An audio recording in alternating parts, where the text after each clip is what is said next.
Poor Mr. Jelly was frightened of everything and anything.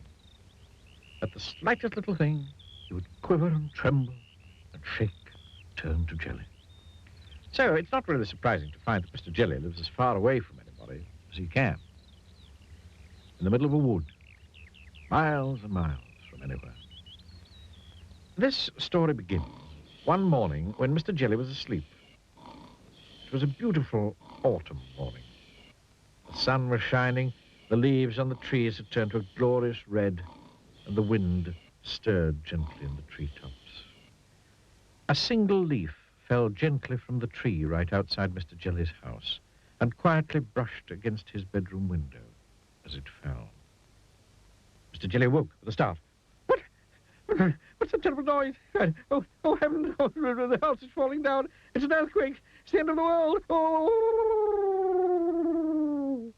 And he hid under the bedclothes, trembling with fright. After an hour, by which time he realized that his house wasn't falling down and that there wasn't an earthquake and the world wasn't coming to an end, Mr. Jelly peeped out from under the bedclothes. Phew, he said. Oh, thank goodness for that. And he got up and went downstairs to make his breakfast. After breakfast, Mr. Jelly thought he'd go for a walk. He was walking through the woods which surround his house when a worm poked its head out of the ground. Morning, said the worm cheerfully. Mr. Jelly? Mr. Jelly nearly jumped out of his skin. What? Who's there? Then he saw the worm. Oh, good heavens, it's a snake, a man-eating snake. Oh, I'm going to be eaten alive. And he jumped up into a tree. What a performance, commented the worm, and went back into his hole. After an hour, Mr. Jelly felt brave enough to climb down from the tree and continue his walk. Eventually, he came out of the other side of the wood and into a field. It was an empty field. Or was it? In the long grass in the middle of the field, unseen by Mr. Jelly, there was a tramp enjoying a sleep in the autumn sunshine. Mr. Jelly picked his way cautiously through the grass.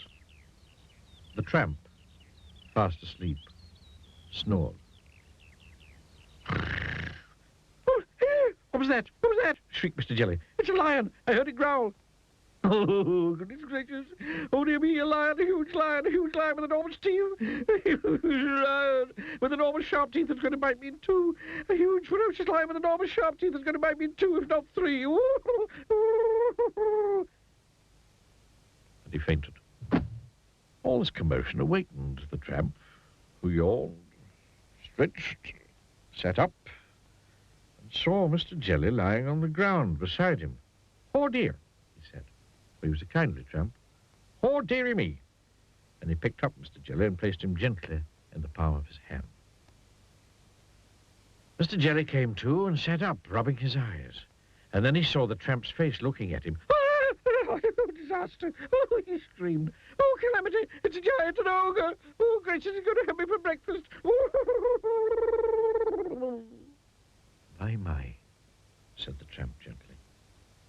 You're a nervous little chap now, aren't you? What's your name? It's Mr. Jelly. Mr. Jelly. Stammered Mr. Jelly. Now, I used to be nervous like you, said the tramp, but I learned how not to be. Would you like me to tell you the secret? Mr. Jelly quivered and shook and said, yes, please. It's very simple, continued the tramp.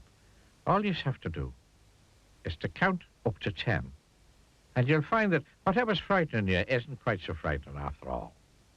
Then he set Mr. Jelly gently down on the grass. Now remember, he said to Mr. Jelly, count to 10. And off he went. Mr. Jelly thought that it would be a very good idea if he went home immediately. Back across the field he went. Back through the woods he went. He was walking through the woods when he stepped on a little twig. Snap! Went the twig. Mr. Jelly jumped twice his own height in terror. What's that? He shrieked. That terrible snapping noise. It's a tree falling down. It's going to crushed me to pieces. Oh, it's a crocodile hiding in the bushes, snapping its teeth. Oh, disaster! More. Then he stopped, took a deep breath. 1, 2, 3, 4, 5, 6, 7, 8, 9, 10, he said. And he saw that what had gone snap was a twig, a silly old twig. Phew, he said. Mr. Jelly had almost reached his house when a leaf drifted gently down from a tree on top of him. Help! Help! Police! Murder! He screamed. I'm being kidnapped! Oh, it's ruffians and guns! They're going to... And then he stopped. He took a deep breath. 1, 2, 3, 4, 5, 6, 7, 8, 9, 10. And then he saw that what had fallen on him was only a leaf. Nothing but a leaf. A stupid red leaf. It works, he said out loud in wonderment. And you know, it did. He never shrieks or shouts or screams or quivers or shakes or trembles anymore. In fact, he's become quite firm. And he never hides under the bedclothes. Well, not very often, anyway. 1, 2, 3, 4, 5, 6, 7, 8, 9, 10.